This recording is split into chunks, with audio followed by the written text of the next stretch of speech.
سيدنا شفيعنا حبيبنا ونبينا مولانا محمد وآله وصحبه وسلم صلاة دائمة بدوام الملك الحي القيوم.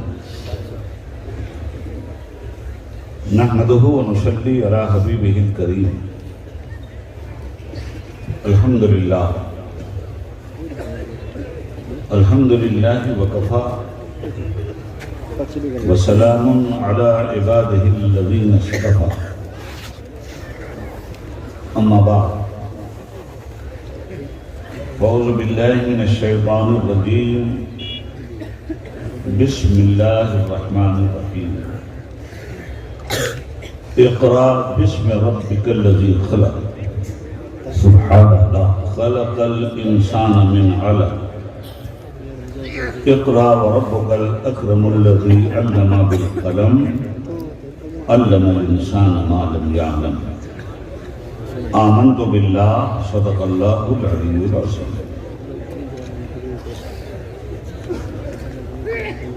سرپرست اجلاس،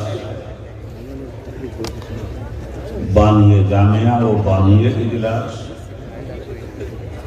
سرپرست قوم، معمار ملت، مخدوم مکرم، محافظ شریعت و طریقت حضرت علامہ الحاج سید شاہ غلام حسین باپو دامت برکاتہم. صوبہ کیرلا کی سرزمین پر عظیم الشان تاریخی شہر کالی کٹ سے اس بزم محبت میں تشریف لانے والے ڈاکٹر عبدالحکیم صاحب، جنہوں نے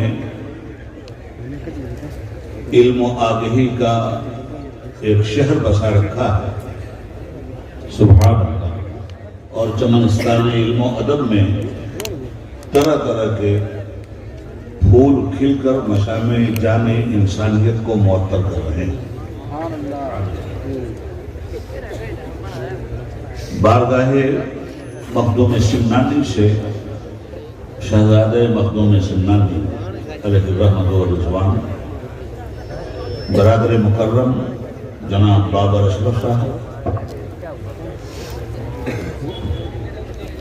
مدد اللہ العالی، نیز اسٹیج پہ تشریف فرما جملہ علماء اسلام، طالبان علوم نبویہ اور راجستھان کے اس صحرائی علاقے میں نیز دیگر علاقہ جات سے اس عظیم الشان تعمیری اجلاس میں تشریف لانے والے برادران اسلام اور حاضرین مجلس، آج کا یہ عظیم الشان تاریخی اجلاس ہم سے یہ مطالبہ کرتا ہے کہ شکران نعمت کے طور پر سب سے پہلے ہم اس رب العلا کی حمد و ثنا کریں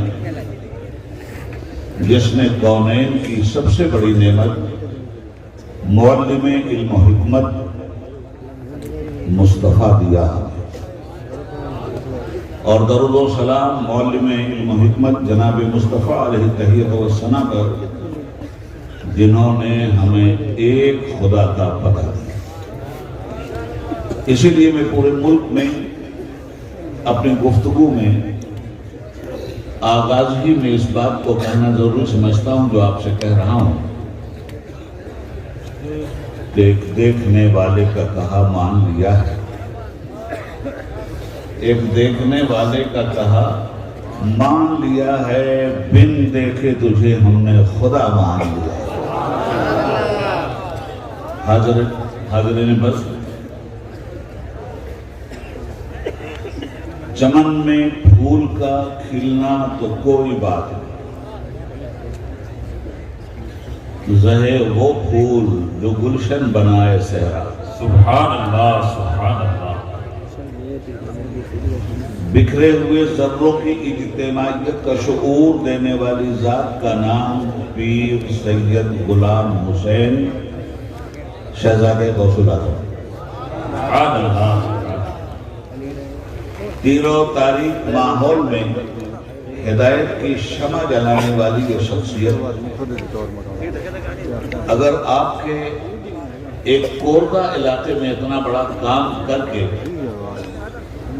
عالم اسلام اور عالم انسانیت کو متوجہ کر رہی ہے تو میرے لیے حیرت و استعجاب کا مقام اس لیے نہیں ہے کہ یہ اولاد اس کی ہیں جو محی الدین بن کر اس دنیا میں ظاہر ہوا ہے۔ سبحان اللہ، سبحان اللہ۔ اور آج بھی سیدنا غوث الاعظم سمدانی، قطب ربانی، شیخ عبد القادر جیلانی رحمت اللہ تعالی علیہ کا یہ شہزادہ اپنے احوال و اعمال کے ذریعے آفتاب نصف النہار سے یہ کہتا ہوا نظر آتا ہے کہ یہ مہر طابہ سے کوئی کہہ دے، یہ مہر طابہ سے کوئی کہہ دے، وہ اپنی کرنوں کو چن کے رکھ دے۔ یہ مہر طابہ سے کوئی کہہ دے، اپنی کرنوں کو چن کے رکھ دے، اپنے سے ذرے ذرے کو خود چمکنا سکھا رہا۔ سبحان اللہ، سبحان اللہ، واہ واہ۔ یہ مہر طابہ سے کوئی کہہ دے، وہ اپنی کرنوں کو چن کے رکھ لے، میں اپنے سے ذرے ذرے کو خود چمکنا سکھا رہا۔ سبحان اللہ، سبحان اللہ۔ اور ان کی فکری ارتقاء کا محور یہ بولتا ہے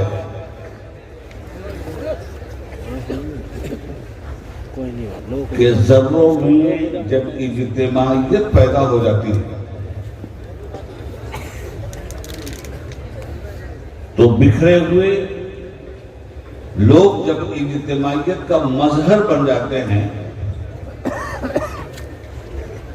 تو پھر ان کے عمل کی پرواز بولتی ہے، میں کہاں رکتا ہوں عرش و فرش کی آواز سے، واہ واہ، مجھ کو جانا ہے بہت اونچا حد پرواز۔ سبحان اللہ، سبحان اللہ۔ اور جب یہ علم و فضل کے شاہکار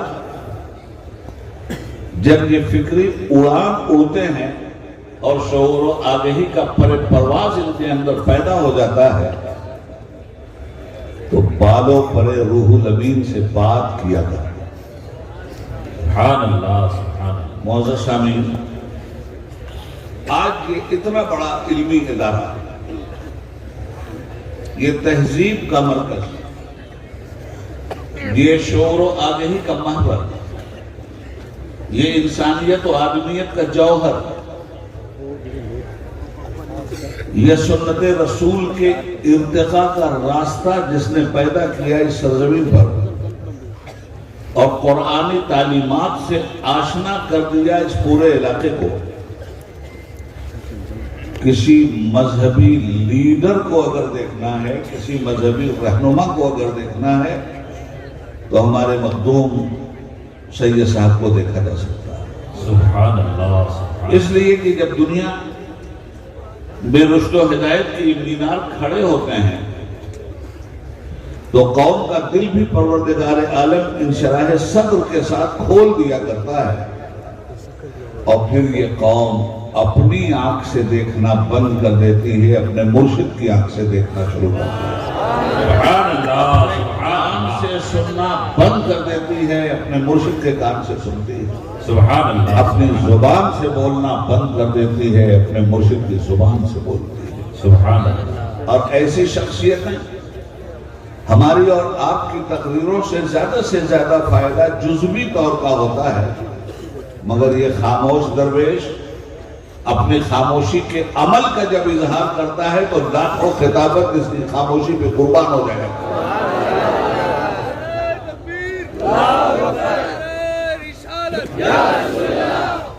خوش قسمت ہیں آپ،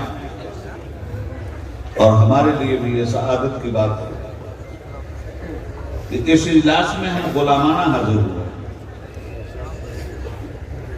آج جو باتیں میں آپ سے کہنے جا رہا ہوں میری گزارش ہے اور آپ کی سنجیدگی کو سلام کرتا ہوں، آپ اسی طرح سے ان باتوں کو سنیں۔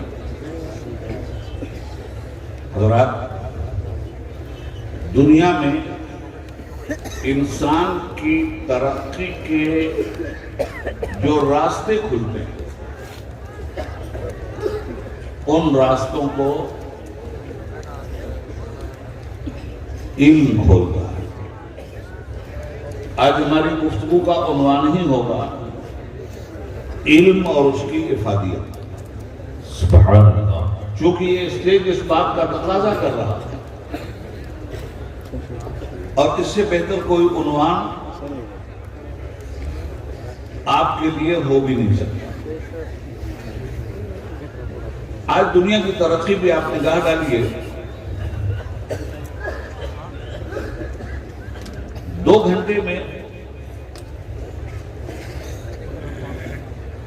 کلکتہ سے احمد آباد کا سفر، 45 منٹ میں بامبے سے احمد آباد کا سفر، یہ سرعت رفتار جو پیدا ہوئی اور آپ کے سامنے ہے، اسے آپ اپنے عمل میں برت رہے ہیں، اس کے پیچھے ہے کون؟ اسی کا نام ایجوکیشن۔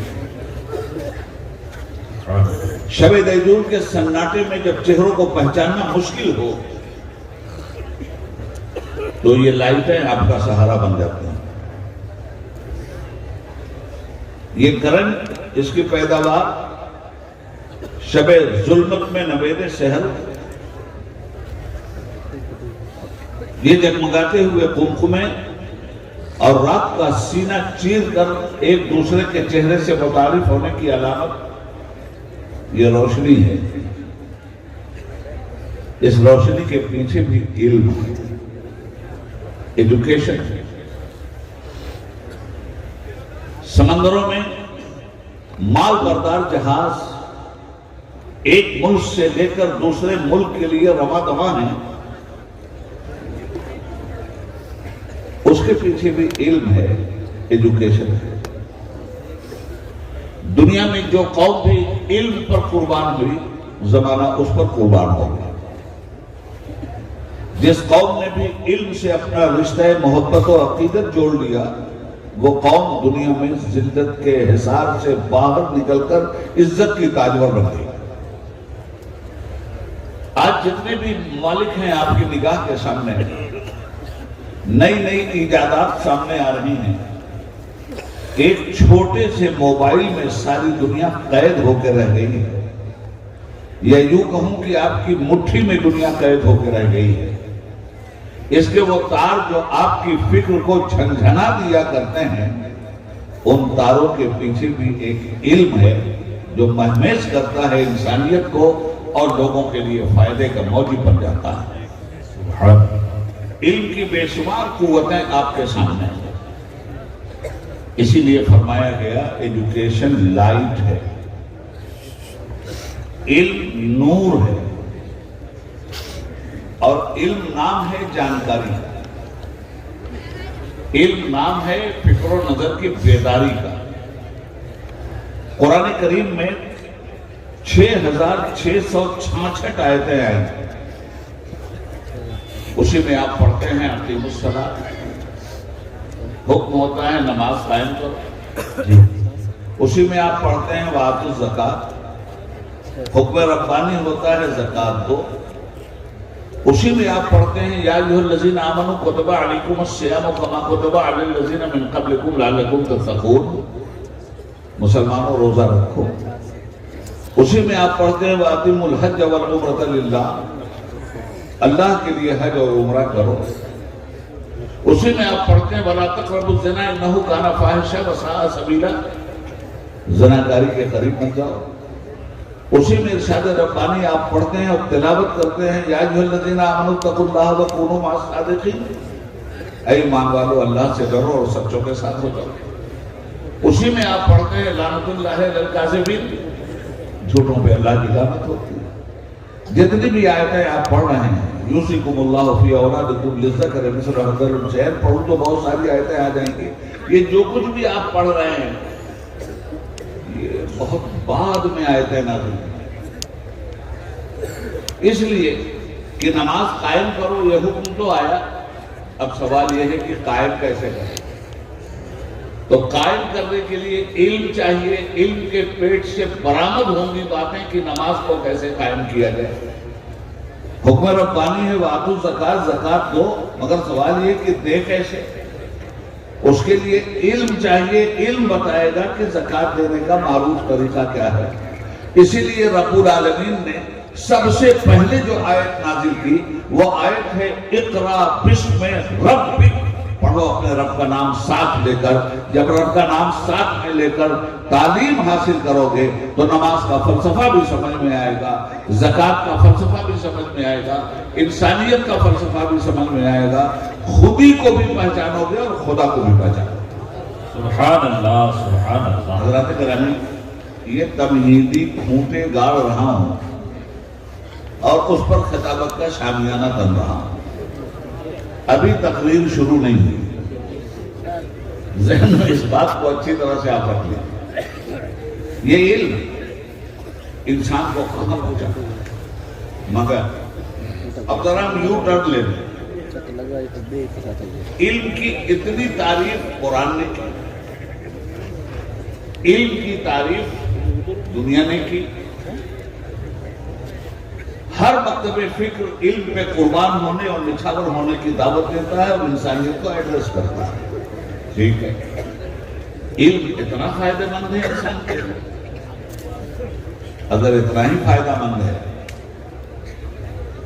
تو مجھے یہ بتائیے کہ 32 ہزار کروڑ روپے جو لوگ پنجاب بینک سے نکال کر انگلینڈ فرار ہو رہے ہیں وہ جاہل لوگ ہیں یا پڑھے لکھے لوگ؟ انسانیت کو جو تباہ کیا جا رہا ہے، کچلا جا رہا ہے، آدمیوں کے حقوق کا جو ہنن ہو رہا ہے اور جو لوگ کر رہے ہیں وہ جاہل لوگ ہیں یا پڑھے لکھے لوگ ہیں؟ قتل و غارت گری اور فساد جو دنیا میں عام طور پہ برپا ہو گئی ہے، اس کے پیچھے جاہل ہیں یا پڑھے لکھے لوگ؟ سود خواری جو عام ہو گئی ہے، اس کے پیچھے جاہل لوگ ہیں یا پڑھے لکھے لوگ ہیں؟ جتنی بھی برائیاں اور بے حیائیاں اس وقت دنیا میں پھیل رہی ہیں اسٹیپ بائی اسٹیپ، ان کے پیچھے کوئی جاہل نہیں ہے، ان کے پیچھے منصوبہ بندی کرنے والا پڑھا لکھا آدمی ہے، تعلیم یافتہ آدمی ہے، ایجوکیٹڈ آدمی ہے، انٹلیکچوئل آدمی ہے۔ تو بھائی یہ تعلیم اتنے خوفناک منظر پیش کرتی ہے کہ اسی کے سہارے بچوں کو لوگ یتیم بنا دیتے ہیں۔ یہی تعلیم عورتوں کی مانگ کا سندور کھرچنا سکھلاتی ہے، یہی تعلیم بیواؤں کے حقوق پہ ڈاکہ ڈالتی ہے، یہی تعلیم آپ کے حقوق کو بائی پارلیمنٹ بائی پاس کرتی ہے، یہی تعلیم انسانیت کو ذلت کے قبرستان میں دفن کرتی ہے۔ اس تعلیم کی جو بے برکتی ہے، آج آنکھوں میں جو لوگوں کے آنسو ہیں، ایک منصوبہ بند تعلیم یافتہ لوگوں کی وجہ سے۔ آج انسانوں کے لبوں کا جو تبسم روٹھا ہوا ہے، منصوبہ بند تعلیم یافتہ لوگ اس کے ذمہ دار ہیں۔ آج انسانوں کا جو دل حسرت و ارمان کا مزار بنا ہوا ہے، منصوبہ بند تعلیم یافتہ لوگ ہی اس کے پیچھے ابلیس لگا کر اقتدار کی کرسی پہ بیٹھے ہوئے اپنی شیطانیت کا پرچم لا رہا ہے۔ معزز حاضرین، دیکھیے جب تعلیم اتنے نقصان پہنچاتی ہے، جب تعلیم اس طرح سے خون بہاتی ہے، جب تعلیم انسانیت کا تختہ اس طرح پلٹتی ہے، جب تعلیم آدمیت کے وقار کو سرے دار پھانسی دینے کے لیے تلی ہوئی ہے، تو پھر تو وہ اندھیرے ہی بھلے تھے کہ قدم راہ پہ تھے، وہ اندھیرے ہی بھلے تھے کہ قدم راہ پہ تھے، روشنی لائی ہے منزل سے بہت دور۔ اگر یہی ناخدا رہے گا، اگر یہی رہبری رہے گی، تو ہر کنارے پہ آ کے کشتی اسی طرح ڈوبتی رہے گی۔